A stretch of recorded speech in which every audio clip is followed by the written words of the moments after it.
मुर्दा शरीर चलते हैं तांत्रिक प्रक्रियाओं में। जब कोई मरता है या जब किसी को डॉक्टर मृत घोषित करता है, वो पूरी तरह से मरा नहीं होता।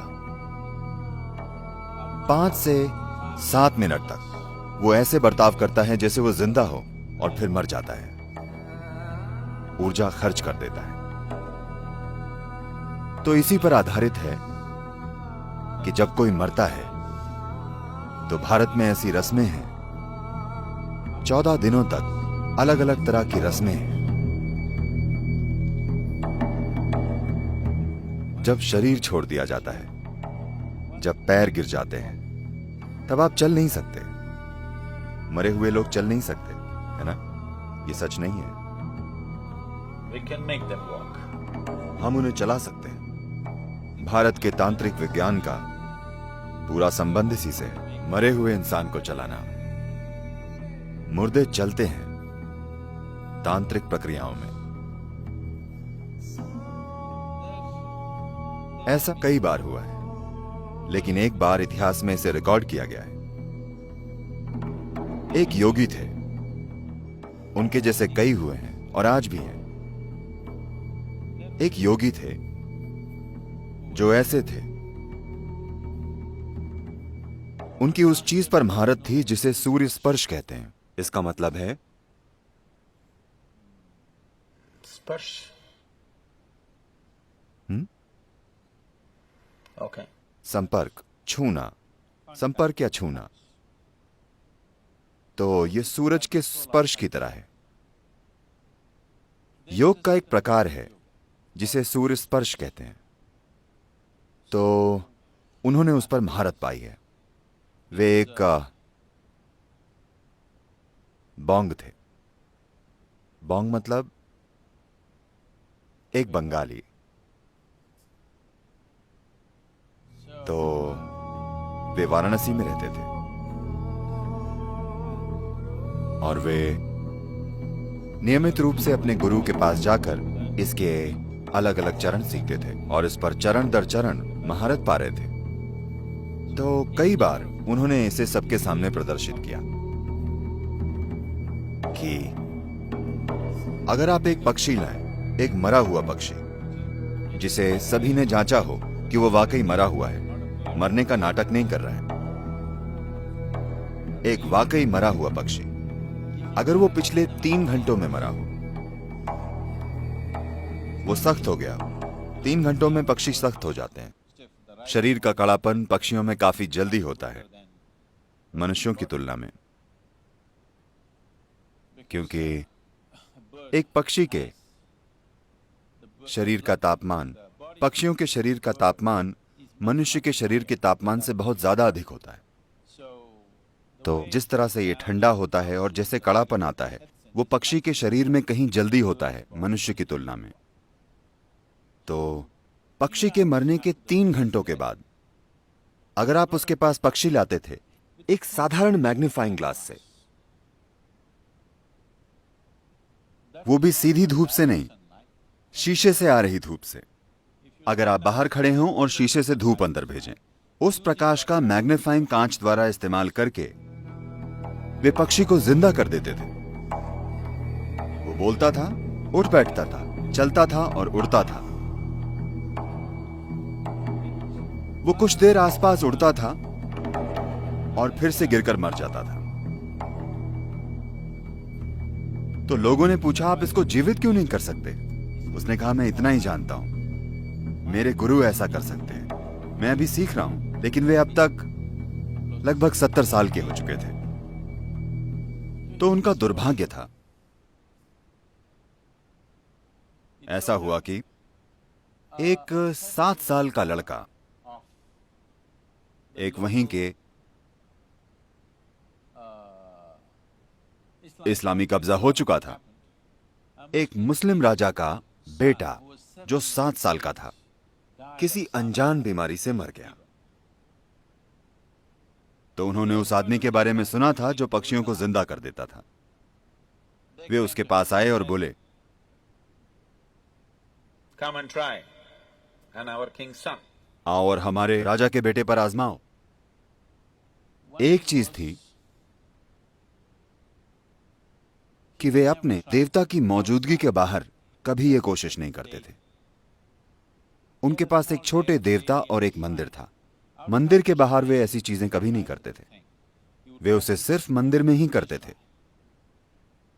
वे बोले, मैं अपने देवता की नजरों से दूर कभी ऐसी चीज नहीं करूंगा। उन लोगों के लिए देवता की कोई कीमत नहीं थी। उनके हिसाब से यह मूर्ति पूजा है। वो एक ऊर्जा रूप है जो उन्होंने बनाया था और उसके साथ वे काम करते थे। वे बोले, अरे ये देवता, हम इसे ले जाएंगे, हम इसे महल ले जाएंगे। उन्होंने कहा, नहीं नहीं, इन्हें आप हिला नहीं सकते।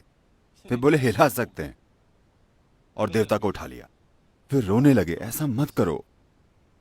जब उन्होंने देवता को उठाया और जब उन्हें खींचने लगे, तब योगी बोले, मैं नहीं आऊंगा, मैं ऐसा नहीं करूंगा, मैं ये नहीं करूंगा। वे तब गुस्सा हो गए जब वे लोग देवता को उठाकर खिलौने की तरह बाहर ले जाने लगे। वे बोले, मैं आपके राजा के बेटे को जिंदा नहीं कर सकता। अगर मुझे आता भी होता, मुझे नहीं आता, लेकिन मुझे आता होता तब भी मैं नहीं करता। तब वे उन्हें बालों से खींचते हुए राजा के पास ले गए और वे बोले, मैं ये नहीं करूंगा। तो उन्होंने उनके वहीं टुकड़े कर दिए। और जब ये सब कुछ हो रहा था, तब उन्होंने देवता को गिरा दिया और वो टूट गया। और उनके कुछ शिष्य थे जिन्हें वे सिखा रहे थे, वे सब उन्हीं के साथ खत्म हो गया। लेकिन इसे स्पष्ट रूप से रिकॉर्ड किया गया है बहुत जिम्मेदार लोगों के द्वारा कि वाकई कई बार उन्होंने ऐसा किया कि वे एक मरे हुए पक्षी को जो 3 घंटों से ज्यादा पहले मर चुका है, उसे वाकई खड़ा कर देते हैं और वो उड़ने लगता है काफी लंबे समय तक, यानी 1 घंटे से ज्यादा तक। और वे बार बार कहते थे कि मेरे गुरु इस पक्षी को जिंदा कर सकते हैं, इसे पूरी जिंदगी दे सकते हैं, वो जितना भी समय हो। और मेरे गुरु इंसान के साथ भी ऐसा कर सकते हैं। ऐसे बहुत से योगी हुए हैं। दक्षिण भारत में एक और योगी थे। So usually they don't… This is a kind of a fringe yogi, this bird yogi. This is a fringe yogi, this is not the mainstream. वे मुख्य धारा के योगी नहीं थे, ये एक मुख्य धारा के योगी थे। तो लोग उनके पास आशीर्वाद के लिए आते थे और उनके आसपास चीजें होती थी। वे कर्नाटका में रहते थे, दक्षिणी पश्चिमी कर्नाटका में, या दक्षिणी कुलेकाल के पास कहीं। और लोग उनके पास इकट्ठा होते थे। एक बार ऐसा हुआ, एक युवा लड़का मर गया। माता पिता उसे लेकर आए और बुरी तरह रोने लगे। तो उन्होंने उनकी हालत देखी और उन्हें शायद ये पता चला कि इस लड़के का मरना शायद जरूरी नहीं था, ये किसी हद तक एक दुर्घटना है। तो उन्होंने अपनी उंगली डुबाई। उनके पास एक ऐसा दिया था। ये आमतौर पर होता है, कोई भी योगी जो ऐसी प्रक्रियाएं करते हैं, उनके पास एक दिया होता है, तेल का दिया। तो उन्होंने तेल में अपनी उंगली डुबाई और उसे मरे हुए लड़के के मुंह में डाला, मरे हुए लड़के के मुंह में। और वो लड़का कुछ देर बाद जिंदा हो गया और बिल्कुल ठीक हो गया। जब कोई मरता है या जब किसी को डॉक्टर के द्वारा मृत घोषित किया जाता है, वो पूरा मृत नहीं होता। मृत्यु धीरे धीरे होती है। अगर आप पहले से ही इसके बारे में न जानते हो तो वो महिला कहां है, उन्हें पता होगा, पादरी की बेटी। कोई मुर्दों का प्रबंध करने वालों का बेटा या बेटी है? कोई नहीं है। आप शायद पहले से ही जानते हो, आप में से कई लोग, कि किसी व्यक्ति के मरने के बाद 11 दिनों तक, निश्चित रूप से, और ज्यादातर 14 दिनों तक उंगलियों के नाखून बढ़ते हैं, बाल बढ़ते हैं। आप जानते हैं? आप में से कितने पहले से जानते थे? तो क्योंकि मृत्यु धीरे धीरे होती है, चरण दर चरण होती है, यह अभी पूरी नहीं हुई है। जीवन प्रक्रिया का निकलना इस पृथ्वी के टुकड़े से धीरे धीरे होता है। सभी व्यवहारिक अर्थों में जब सब कुछ रुक जाता है, फेफड़े रुक जाते हैं, दिल रुक जाता है, तो वे आपको मरा हुआ घोषित कर देते हैं, लेकिन अभी नहीं। तो इसका इस्तेमाल करके कि जीवन की प्रक्रिया अब भी चल रही है, आप उसे फिर से जागृत कर सकते हैं और सिस्टम को सक्रिय कर सकते हैं। It is by using this that the tantrics have dead bodies walking. इसी का इस्तेमाल करके तांत्रिक मुर्दा शरीर को चलाते हैं। और ये बहुत असाधारण बात नहीं है, ये काफी साधारण है।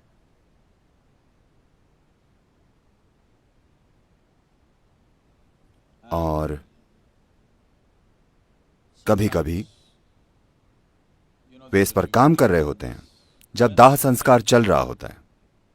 ऐसा कई बार हुआ है, मैंने खुद नहीं देखा, पर मैं ऐसे लोगों को जानता हूं जिनके पास झूठ बोलने की कोई वजह नहीं है और वे झूठ नहीं बोलेंगे। ऐसे लोग,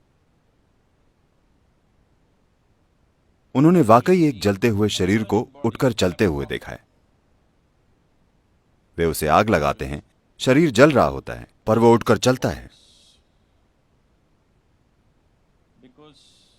क्योंकि उस पल में जब शरीर बाहर से जलने लगता है तब जीवन की प्रक्रिया सिकुड़ जाती है।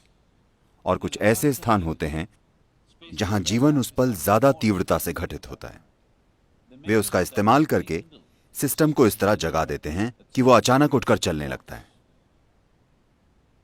5 से 7 मिनट तक वो ऐसे बर्ताव करता है जैसे वो जिंदा हो, और फिर मर जाता है, ऊर्जा खर्च कर देता है।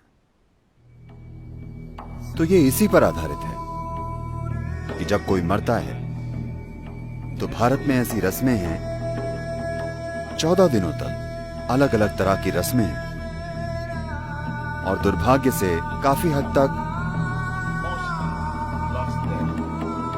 इन रस्मों के पीछे का ज्ञान, इनके पीछे की शक्ति खो गई है और लोग बस चीजें कर रहे हैं। जीवन चलाने के लिए वो ये करते हैं, या बस ऐसा किया जाता है इसलिए वे करते हैं। बहुत कम लोग वाकई समझते हैं कि इसका महत्व क्या है, क्योंकि जीवन ऊर्जाएं धीरे धीरे जाती हैं। वे इसमें इतना गहरी चली गई हैं, शरीर की हर कोशिका में। वे बस पुफ से नहीं चली जाती। व्यावहारिक रूप से शायद व्यक्ति मर जाए, लेकिन पूरी तरह से नहीं मरता, वो धीरे धीरे मरता है। तो हम इस प्रक्रिया को तेज करना चाहते हैं। हम नहीं चाहते कि कोई धीरे धीरे मरे। धीरे धीरे मरना यातना हो सकता है ना? धीरे धीरे मरना भयंकर कष्ट है ना? तो ये यातना हो सकता है। तो हम चाहते हैं वो जल्दी जाए। उसके मरने के बाद सबसे पहली चीज है पैरों के अंगूठों को बांधना। क्या आप अब भी ऐसा करते हैं या नहीं? अंगूठों को बांधना, क्योंकि अगर आप अंगूठे ना बांधें तो शरीर के निचले हिस्से से जीवन अंदर आने लगेगा।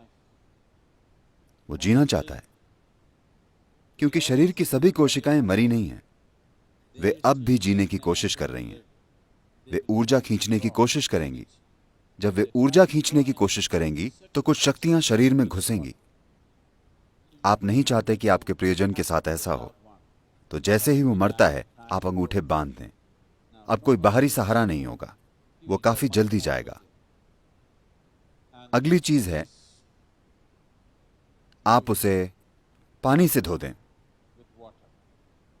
क्योंकि जब आप मृत व्यक्ति को धोते हैं, जब आप जीवित होते हैं और कोई आपको नहलाना चाहता है और आपके चेहरे पर पानी डालता है, आपको लगता है आपको परेशान किया जा रहा है। जब आप बच्चे थे, आपकी मां आपको नहलाती थी, क्योंकि हम शावर का इस्तेमाल नहीं करते थे बल्कि पानी डालते थे, तो वे हमेशा आपके सर पर ऐसे हाथ रखती थी ताकि पानी यहां ना आए और आप परेशान ना हो। लेकिन कोई और नहलाता था तो वे बस पानी डाल देते थे और बच्चे ऐसे करते हैं, हाँ या नहीं? तो अगर आप बस चेहरे पर पानी डालें तो ये मृत व्यक्ति पानी से परेशान हो जाता है। अगर कोई भी छोटी सी गतिविधि हो रही है तो वो रुक जाती है। तो गरिमा से जीना और गरिमा से मरना बहुत महत्वपूर्ण है। मृत्यु कोई अजीब विषय नहीं है जिसके बारे में हमें बात नहीं करनी चाहिए। ये यहीं मौजूद है, हम सभी के लिए आगे बढ़ रही है ना? धीरे धीरे परिपक्व हो रही है। एक दिन ये पूर्ण हो जाएगी। ऐसा लंबे समय के बाद होने दीजिए, लेकिन फिलहाल ये परिपक्व हो रही है ना? तो अगर आप जीवन को अच्छे से समझते हैं, बिल्कुल अच्छे से, तो आप शरीर से इस तरह से बाहर निकल सकते हैं कि आप पूरी तरह से बाहर आ जाएं, आप सब कुछ इकट्ठा करके चले जाएं। अगर आप इस तरह से जाएं तो हम आपको दफनाएंगे। हम आपके शरीर को नहीं जलाएंगे क्योंकि हम आपके ऊपर लकड़ी बर्बाद नहीं करना चाहते। आप पूरी तरह से चले गए हैं, कोई जल्दी नहीं है। हम आपको 1 या 2 दिन रखने के बाद जला सकते हैं। तो मैं कह रहा हूं, ये एक ऐसी संस्कृति है जहां हम जीवन और मृत्यु को बिल्कुल अच्छी तरह से समझते थे और उन्हें वैसे संभालते थे जैसे उन्हें संभाला जाना चाहिए। पहले 14 दिनों में आप बहुत मदद कर सकते हैं मृत व्यक्ति की। ये संस्कृति, ये विज्ञान इस देश में एक बड़े तरीके से विकसित हुआ, पर फिर भ्रष्ट हो गया। तो जो एक बहुत ही सुंदर विज्ञान था, वो व्यापार बन गया और व्यापार भ्रष्टाचार बन गया। तो आज अगर आपके घर में कोई मरता है तो आप उन लोगों के पास जाते हैं जो कहते हैं वे कुछ करेंगे और कहेंगे आपके दादा दूध पीना चाहते हैं, एक गाय दीजिए। 1 लीटर दूध नहीं, एक गाय। बारिश हो रही है, आपके दादा को छतरी चाहिए, छतरी दीजिए। आपके दादा कांटों पर चल रहे हैं, उन्हें चप्पल चाहिए। देखिए, आप अपने दादा के बारे में चाहे जो भी जानते हो या ना जानते हो, आप एक चीज जरूर जानते हैं कि वे अपना शरीर यहीं छोड़कर चले गए। जब वे अपना शरीर ही छोड़कर चले गए तो छतरी, कपड़े, चप्पल, ये ठीक नहीं है, हाँ? लेकिन दुर्भाग्य से ये ऐसा हो गया है। तो हम फिलहाल एक प्रक्रिया के द्वारा लोगों को ट्रेनिंग दे रहे हैं ताकि वे इस तरह की सेवाएं दे सकें। लेकिन आपको कभी भी इसे अपना काम नहीं बनाना चाहिए, बस एक सेवा की तरह। अगर आप भेंट करना चाहते हैं तो हम आपको ये चीजें करने की ट्रेनिंग दे सकते हैं, बिल्कुल ठीक से। ये बहुत ही महत्वपूर्ण चीज है जीवन में। ये एक बहुत ही महत्वपूर्ण पहलू है। जब कोई अपना शरीर खो देता है तो पूरी तरह से लाचार हो जाता है। उसे मदद चाहिए और उसकी मदद की जा सकती है, लेकिन अशुद्ध और भ्रष्ट हाथों से नहीं। कोई इंसान जो परवाह करता हो, कोई इंसान जिसमें इसकी जरूरी समझ हो। अगर आप ऐसी चीजों से गुजरना चाहते हैं, ऐसी ट्रेनिंग से, तो ये उपलब्ध है। हम अपने खुद के दाह संस्कार स्थान भी शुरू करने वाले हैं। कोयम्बतूर में हमारा ईशा सुडुगाडू है। आपको पता है? नहीं पता? कम से कम मरना कहाँ है, अब आप ये जान गए। और अगर आप में से कुछ लोग ट्रेनिंग लेते हैं तो आप ये सेवा दे सकते हैं, और ये बहुत ही महत्वपूर्ण सेवा है। लोग इसकी कीमत नहीं समझते आजकल की दुनिया में। आजकल की दुनिया इसकी कीमत नहीं समझती, लेकिन ये करना बहुत ही महत्वपूर्ण है।